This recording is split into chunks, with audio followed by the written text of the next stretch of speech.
Hi Philos! Ayan, kung napanood nyo yung first vlog ko, one of the reason kung bakit ako nag-put up ng vlog ay para tulungan ang mga kapwa ko graduate ng aviation course. This is the first vlog on my #AV series. So, #AV series will mainly focus on the aviation industry's how-tos. How to apply sa mga airlines and MRO. Ano yung mga requirements. And for this vlog, it will be how to acquire or how to get an AMT license from CAAP.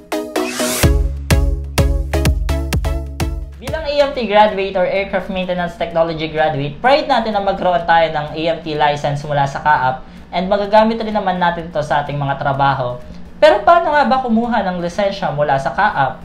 Sa first part na to ng vlog series, ipapakita natin yung overview ng process at yung mga requirements. The first step sa pagkuha ng lisensya ay to complete the requirements. And in this video, itatakal natin yan later. The second one is to pass the knowledge test or the written exam. The third one is to pass the skill test or the practical exam. Fourth step is to submit all the requirements kasama yung grade slip and Form 601 na we will tackle later. And the fifth one is the releasing of the license itself. So yan yung 5 steps natin on how to acquire an AMT license. Now, let's talk about step number 1. Himayin natin yung mga requirements na kailangan nating ipasa para makakuha ng lisensya.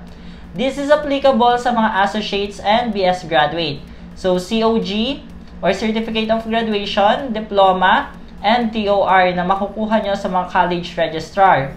So, kung BS graduate ka and wala pa yung 4th year documents mo, pwede mong gamitin yung associate mo na TOR, diplomas, and COG. One of the most common question is kung kailangan pa ba ng 6 months OJT para makakuha ng lisensya. And the answer is no. Hindi na kailangan. This is based on the memorandum issued by Captain Kadingan last November 21, 2018. So, hindi na siya kailangan. So, the question now is where to submit the requirements. So, for Metro Manila and Greater Manila area, you can submit it to the CAAP main office na located sa Pasay City.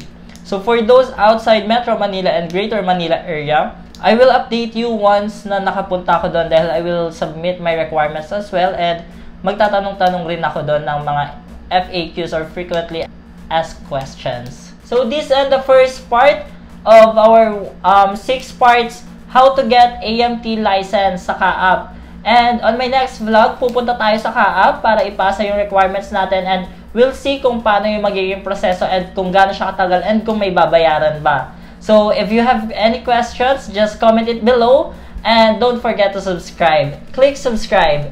Thank you!